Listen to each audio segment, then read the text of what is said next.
오늘 있잖아요. 오늘 우리가 성경 어디 읽었죠? 예레미야 읽었죠? 네, 에스겔 말씀 읽었습니다. 에스겔 말씀을 읽었는데, 에스겔 앞에는 뭐가 있죠? 예레미야가 있죠. 에레미야가 있는데, 이 에레미야하고 에스겔하고는요, 같은 동시대, 같은 시대에 하나님의 말씀을 받아서 전한 사람들이 바로 예레미야와 에스겔입니다.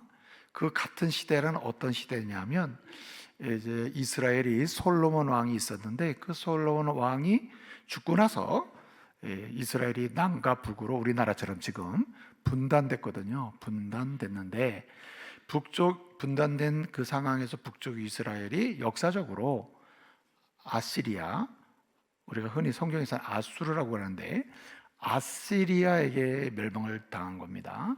그리고 남아있던 나라가 남쪽에 이스라엘이 남아있었는데, 그 남쪽 이스라엘을 어떻게 불렀냐면 유다라고 불렀습니다. 유다 지파가 중심이 된 이스라엘이었거든요. 그래서 남유다라고 불렀습니다. 유다 또는 남유다, 남쪽 이스라엘 이렇게 부르기도 했습니다. 그 남쪽, 북쪽은 아시리아에게 망하고 남쪽만 남아 있었습니다. 남쪽만 남아 있었는데, 그 당시에 세계를 제패했던 나라는 바벨로니아입니다. 바벨로니아. 이 북쪽 이스라엘을 멸망시킨 아시리아가 바벨로니아에게 멸망을 당했습니다. 그리고 그 바벨로니아가 남아있던 남쪽 이스라엘, 유다를 공격하기 시작했습니다. 공격하기 시작했는데 침략한 거죠. 침략할 때 성경은 이렇게 말합니다. 하나님이 이스라엘을 바벨론을 들어서 침략하게 하고 이렇게 한 것은 하나님의 징계다. 하나님 말씀을 설명합니다. 그 예언대로 이제 공격을 하는 거거든요. 이미 앞선 이사야나 선지자들을 통해서 이미 예언이 됐습니다. 이렇게 하나님을 버리고 특별히 하나님의 말씀을 떠나면 하나님이 징계하실 것이다. 그리고 심지어는 심판, 멸망의 심판을 하실 것이다. 이렇게 예언을 했단 말이에요. 여러분, 예레미야 앞에는 누가 있죠? 선지자. 앞에 그 성경 보면 이사야가 있잖아요. 이사야는 예레미야하고 에스겔 선지자보다 3대에서 4대 앞에서 예언한 분입니다. 그 이사야조차도 하나님을 버리고 말씀을 떠나면 이렇게 바벨론에게 멸망을 당할 것이다 하는 예언의 말씀을 했거든요. 그런데 실제로 지금 그런 상황이 된 겁니다. 그 상황에서 이제 바벨론의 공격을 당하고 있고 아직 멸망을 안 한 거예요. 그 이제 멸망하게 되고, 멸망하고 나서 또 상당 부분 동안 예언한 두 사람의 대표적인 선지자가 예레미야와 에스겔입니다. 그러니까 이렇게 하나님을 버리고 말씀을 떠나면 하나님이 징계하시는데 이제 멸망 심판 받을 거다. 그렇게 멸망할 때까지 예언합니다. 그리고 실제로 멸망을 했거든요. 멸망을 바벨론에 의해서 멸망을 했는데, 멸망하고 나서는 하나님의 자녀는 반드시 회복시키신다. 이 약속의 말씀을 믿고 하나님께로 돌아와라 하는 예언의 말씀이 후반부입니다. 그래서 에스겔 말씀을 보게 되면 32장하고 33장부터가 분수령이에요. 32장까지는 멸망하기 전까지의 예언이고 33장부터는 멸망한 이후에 하나님 회복시킨다는 예언입니다. 그때 이런 두 가지 관점에서 심판 예언, 회복 예언, 이 두 가지 예언을 동시대에 한 사람이 바로 누구? 예레미야와 에스겔입니다. 성경은 그런 내용을 기록하고 있는 거예요. 그런데 두 사람이 비슷한 메시지, 심판할 거다, 그 다음에 심판이 된 다음에 멸망한 다음에 회복될 거다, 이런 예언의 말씀을 두 사람이 다 주는데 장소가 달라요. 예레미야는 지금 멸망에 가고 있는 유다 땅 예루살렘에서 예언을 하는 겁니다. 거기 살면서 여러분 이렇게 있으면 멸망당합니다. 반드시 멸망당합니다. 하나님께 돌아오지 않고 말씀으로 돌아오지 않으면 반드시 멸망당합니다. 이렇게 멸망할 때까지 심판을 예언한 사람, 어디서? 유다 땅에서, 가나안 땅에서 예언한 사람이 예레미야입니다. 눈물을 흘리면서 우리 조국이 멸망이 생겼네, 이러면 안 되는데 여러분 돌아오세요. 끝까지 이르고 가면 반드시 멸망합니다. 이렇게 예언을 하는 거예요. 그리고 멸망했습니다. 멸망하고 난 다음에 그 유다 땅에서 거기 남아있는 사람 있잖아요. 포로로 잡혀간 사람 말고 남아있는 사람들을 향하여, 그리고 세계를 향하여 하나님은 하나님의 백성을 반드시 회복한다, 이렇게 예언하는 겁니다. 바벨론 땅에서 이렇게 계속 그렇게 하나님을 떠나고 말씀을 떠나면 죄를 범하고 음란하고 악을 행하고 자기만 아는 하나님 싫어하는 짓만 하면 하나님 심판한다, 이렇게 바벨론 땅에서 예언하고 있는 사람 누구? 에스겔입니다. 그래서 동시대의 예언은 하지만 그에 같은 메시지로 가나안 땅, 유다 땅에서 예언하는 사람 누구? 예레미야. 똑같은 메시지를 멸망하기 전 멸망한 다음에 어디서? 바벨론 땅에서 예언한 사람이 에스겔입니다. 우리는 예레미야에 대해서 살폈고 이제 에스겔을 오늘 말씀 본 거예요. 보는데 아니 그러면 에스겔은 언제 거기 바벨론에 가 있냐 말이에요. 망한 것도 아닌데. 여러분, 바벨론이 이제 남쪽 아수르를 멸망시킨 다음에 남쪽 그나마 남아있는 이스라엘을 공격을 하는데 한 번 공격해가지고 멸망시킨 게 아니에요. 이 바벨론이 크게 4번을 공격하는데 우리가 흔히 구분을 할 때는 크게 한 3번으로 구분합니다. 실제는 공격 4번 했거든요. BC 605년에 한 번 했고요. BC 602년에 한 번 했고요. 세 번째는 BC 597년 했어요. 그리고 마지막 바벨론에 공격해가지고 예루살렘을 포위해서 풀지 않고 망할 때까지 공격해서 멸망시킨 때는 BC 586년입니다. 그런데 벌써 1차 605년 BC, 602년 두 번째, 세 번째 597년 BC, 이렇게 3번 앞에서 공격했잖아요. 바벨론이 한 번 공격하고 갈 때마다 포로로 잡아가는 겁니다. 어떤 사람을 잡아가냐면 그 시대의 지도자를 잡아가요. 포로로 잡아갑니다. 두 번째는 관료, 높은 직분에 있는 고위 관료 있잖아요. 그 사회를 끌고 갈 수 있는 관료. 그 다음에 군인, 잘 싸우는 군인 있잖아요. 그 나라를 지켜주는 군인들 있잖아요. 군인을 잡아가요. 그리고 또 누구를 잡아가냐 하면은 한마디로 똑똑한 지혜자들 있잖아요. 똑똑한 사람. 그렇게 뭐 관료도 아니고 고관대작도 아니지만은 시대를 이끌어 현자가 있거든요. 와이즈맨이 있단 말이에요. 이런 시대에 알려진 와이즈맨을 포로로 잡아가는 겁니다. 그 다음에 마지막 또 한 부류가 있는데 누구냐면은 젊은 세대인데 그 시대의 사회를 유다 땅, 이스라엘 땅을 지탱해가는 귀족 그룹이 있거든요. 귀족 그룹. 한마디로 그냥 그 가문이라는 게 있잖아요. 유명한 가문. 고대 사회는 그렇게 많잖아요. 그 고대 그 이스라엘을 지켜가는 그 귀족 가문들이 있는데 귀족 가문의 대표적인 가문은 제사장 가문입니다. 제사장 가문은 그 시대 영적인 지도를 책임지는 사람들이기 때문에 그 가문에 사람을 데려가는 거예요. 귀족 가문. 가장 유명한 가문은 제사장, 대제사장 가문인데 우리가 흔히 알려진 대로 사독 계열, 사독은 대제사장이었습니다. 사독 계열의 후손들을 잡아간 거예요. 근데 어떻든 귀족 가문의 똑똑한 소년들, 청년들 이렇게 잡아간 거예요. 에스겔이라는 사람은 대단히 좋은 가문의 사람입니다. 사독, 대제사장 사독이었던 사독이라는 사람, 그 사람의 계열의 후손이에요. 25살에 아주 청년, 똑똑한 청년이 바로 에스겔이었습니다.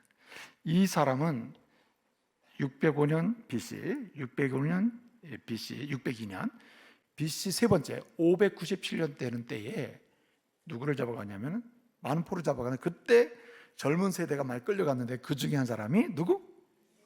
에스겔이라고 얘기를 하셔야 돼요. 누구? 에스겔이 그때 잡혀간 거예요. 가보니까 거기 누가 있어요? 포로로 잡혀온 사람이 막 버글버글한 거예요.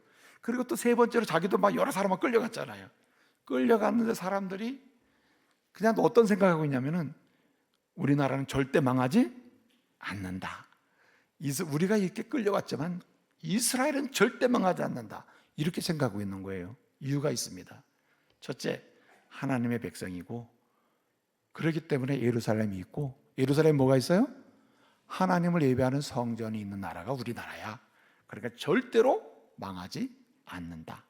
그러니까 우리가 잠깐 여기 있을 거야. 끌려왔지만 그러니까 여기 정 붙이지 마, 터 닦지 마, 집도 짓지 마, 그냥 대충 살아.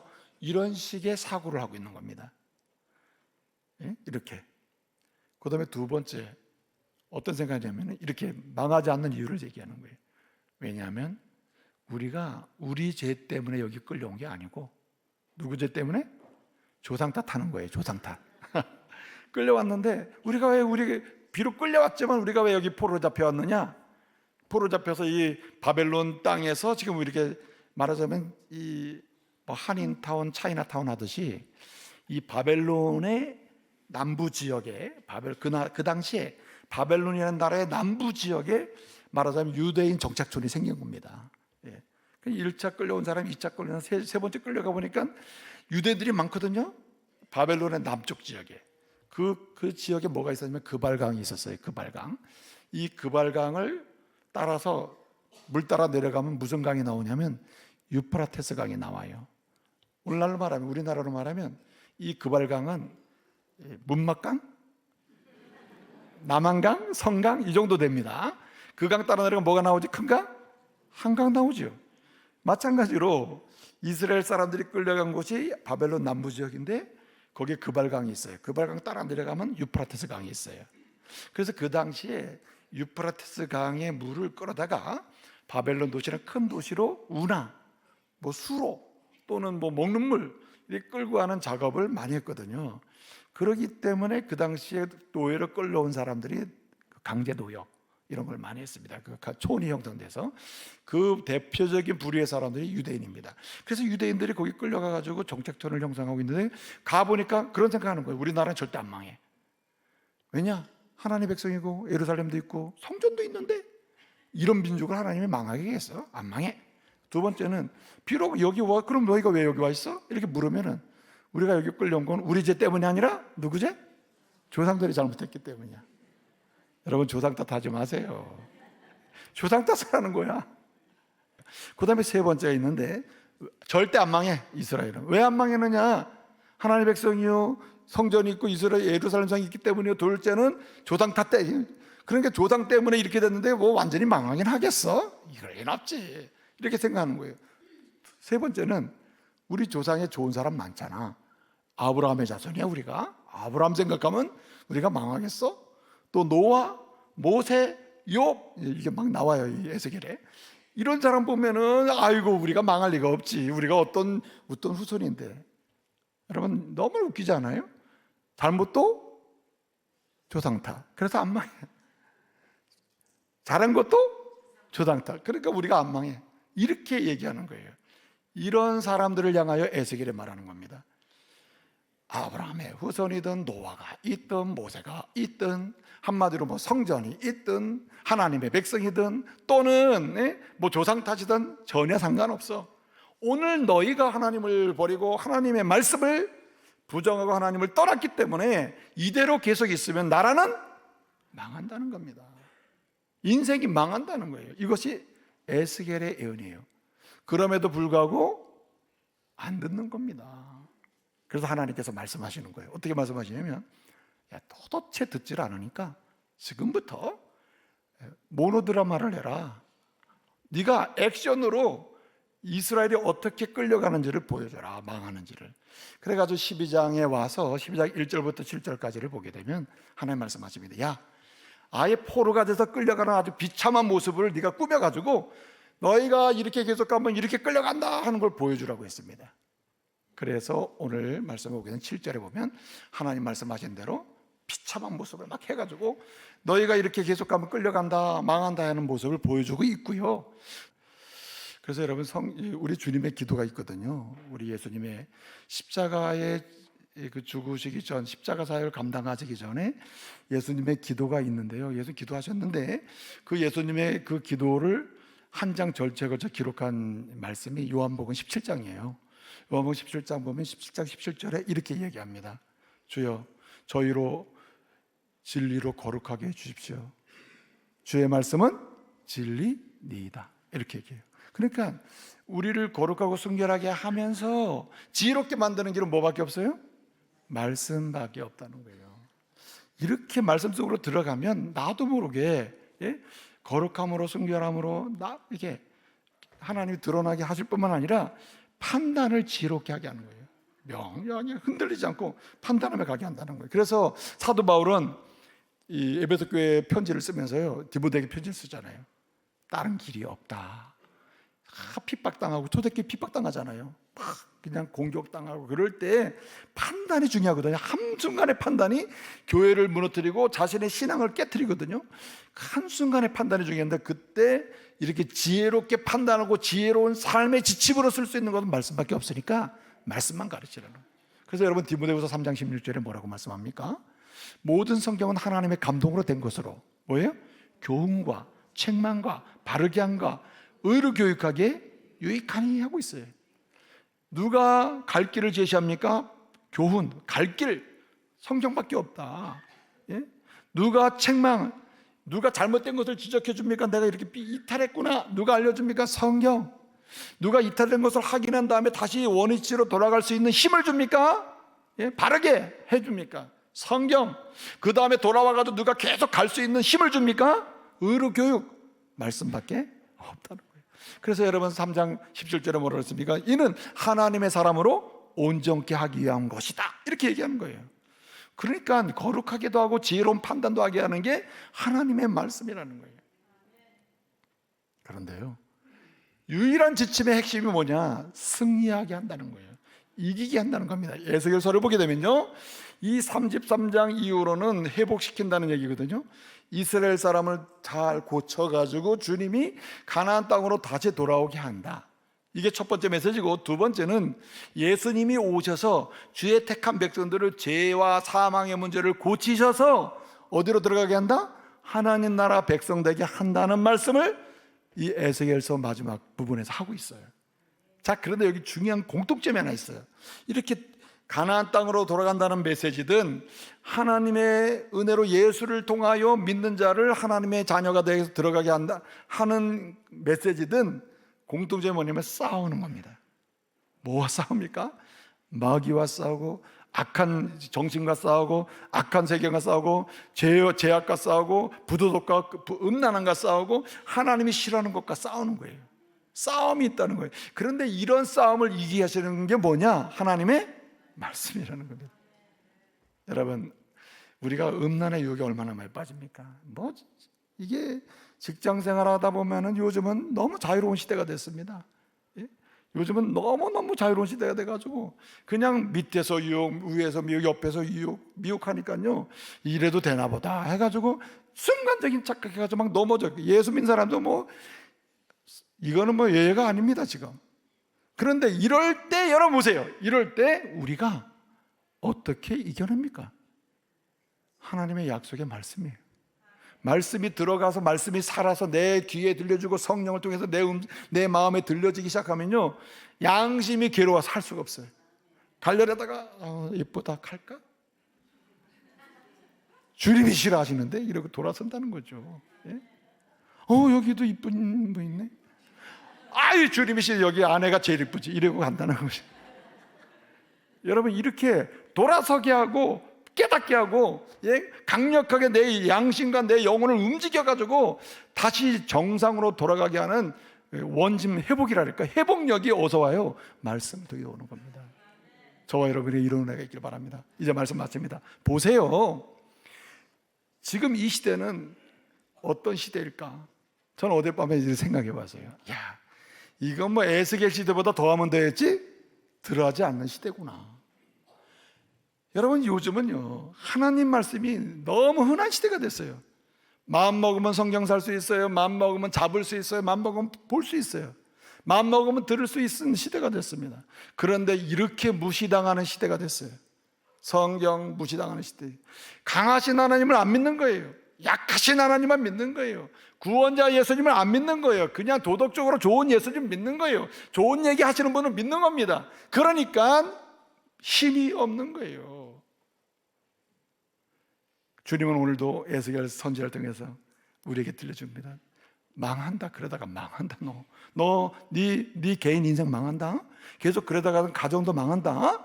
교회라고 그냥 봐주는 거 없어. 그러다가 교회가 무너지는 거야. 조국도 무너지는 거야. 그러니까 어떻게 해야 되느냐? 다시 말씀으로 돌아가라고 얘기하는 거예요. 여러분, 하나님 말씀을 사랑하시기 바랍니다. 진심으로 이제는요, 듣기를 사모해야 돼요. 예? 그냥 믿는다 하지 말고 지금은 믿음은 들음으로 나타나야 되거든요. 믿음은 어디서 나고? 로마서 14장 17절. 믿음은 들음에서 난다. 뭘 듣는 거예요? 그리스도의 말씀이에요. 기록된 말씀이에요. 하나님 말씀이에요. 유일한 길 되는, 만나게 하는 유일한 길, 다시 태어나게 하는 유일한 길, 그리고 잘 성장하게 하는 유일한 능력, 그리고 그냥 이 험한 세상, 미혹이 많은 세상에서요, 지혜롭게 살고 순결하게 살면서 강력하게 여러분 승리하면서 나아갈 수 있게 하는 지침인 하나님 말씀이 살리는 거예요. 말씀을 붙잡아야 됩니다. 예? 말씀을 붙잡아야 늦었어요. 여러분, 올해도 늦었어요. 이제 12월 둘째 주인데 내가 한번 읽겠습니다. 틀렸어요. 벌써. 어떻게 읽어요? 여러분, 창세기 1장 읽으시고 요한계시록 마지막 장 읽으시고 회개하시면서 주여 내년에는 중간 읽게 해주시옵소서. 사랑하게 해주셔. 이렇게 좀, 예?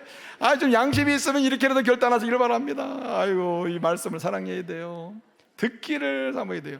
여러분, 하나님 말씀을 듣는 순간 살아나는 줄 믿으시기 바랍니다. 우리 예수님이 선포하셨어요. 요한복음 5장 22절에서요. 이거는 궁극적으로 주님의 재림과 종말의 때와 관계된 직접적인 말씀에도 불구하고 이것은 현재적입니다. 뭐라고 말씀하십니까? 따라해 보세요. 네? 죽은 자에게 주의 음성이 들릴 때가 있나니 이때라. 주의 음성을 듣는 자는 뭐하리라? 살리라. 죽은 자에게 주의 음성이 들릴 때가 있나니 이때라. 이 음성을 듣는 자는 뭐하리라? 살리라. 여러분, 양심이 죽은 자에게 주의 음성이 들려주면 양심이 살아나요. 도덕이 죽은 자가 있으면 말씀이 들려주면 도덕이 살아나요. 윤리가 죽은 자에게 말씀이 전해지면 들려지잖아요. 말씀이 들려지기 시작하면요, 윤리가 살아나요. 부부관계가 깨어져서 죽느냐 사느냐 마냐 할 때 주의 말씀이 그 부부 사이에 귀에 들어가면요, 부부가 살아나요. 자녀가 이제 이래라 저래라 어떻게 할 수가 없네 할 때 자녀가 다 무너진 상황에서도 주의 말씀이 자녀들에게 들려지기 시작하면 자녀들이 살아날 줄로 믿습니다. 여러분, 그래서 우리는 기도해야 돼요. 여러분, 이 사무엘상 상하를 보면요, 지혜가 뭐냐? 들리는 게 지혜예요. 들리는 게. 이게 무슨 얘기냐? 무슨 지혜가 들리는 거냐? 말씀이 들리는 게 지혜입니다. 들리는 게. 그래서 여러분, 듣지 못하는 게 제일 불행한 거예요. 주여, 여러분 기도하시고, 주여 오늘부터 주의 말씀이 뭐하게 하소서? 들리게 하소서. 듣게 하소서. 들리게 하시고 듣게 해주십시오. 이렇게 갈망하는 가운데 여러분이 삶의 영역에 죽은 부분이 있거든요. 각자 살펴보면 죽은 부분이 있어. 아무도 모르는데 나만 아는 죽은 부분이 있어. 주의 말씀을 들리게 하옵소서. 주의 말씀을 듣는 가운데 살아나는 역사, 부흥의 역사, 생명의 역사를 맛보시기를 말씀으로 축복합니다. 이제는 말씀으로 삼하면서 들을 때요, 듣기를 소망하고 들리기를 소망하며 들어야 될 때예요. 그때 뭐가 일어납니까? 읽는 역사도 나타나고 이 묵상이라는 말이 하가라는 말이거든, 히브리어로. 그래서 자기 입으로 막 중얼중얼거려 하나님 말씀 막 예우기도 하고 말씀을 막 전하기도 하고, 야 내가 이렇게 보니까 너무너무 좋더라 해가지고 예수결처럼 막 이스라엘 사람들에게 말하기도 하고, 이런 역사가 일어난다는 거예요. 어디서부터? 주의 말씀을 들을 때부터. 여러분, 에스겔 1장 1절을 보세요. 그발강가에서 많은 사람이 막 종착민촌에서 막 힘들고 막 안 믿고 주님 떠나고 있을 때 에스겔이 얘기하잖아요. 에스겔은 듣잖아요. 누구 얘기를 들어요? 하나님의 음성 듣는다니까. 그러니까 에스겔은 사는 거예요. 그러니까 또 살리는 사람도 되는 거죠. 여러분 가정에서 한 사람 여러분이 되셔가지고 주의 말씀 들리게 하소서, 듣게 하소서. 그래서 나도 살고 내 가족도 살게 하옵소서. 죽은 자에게 이 말씀이 들리리니 이때라. 듣는 자는 뭐하리라? 살리라. 말씀 속으로 들어가서 사는 역사, 저와 여러분의 삶의 전 영역에서 일어나기를 말씀으로 축복합니다. 기도하겠습니다.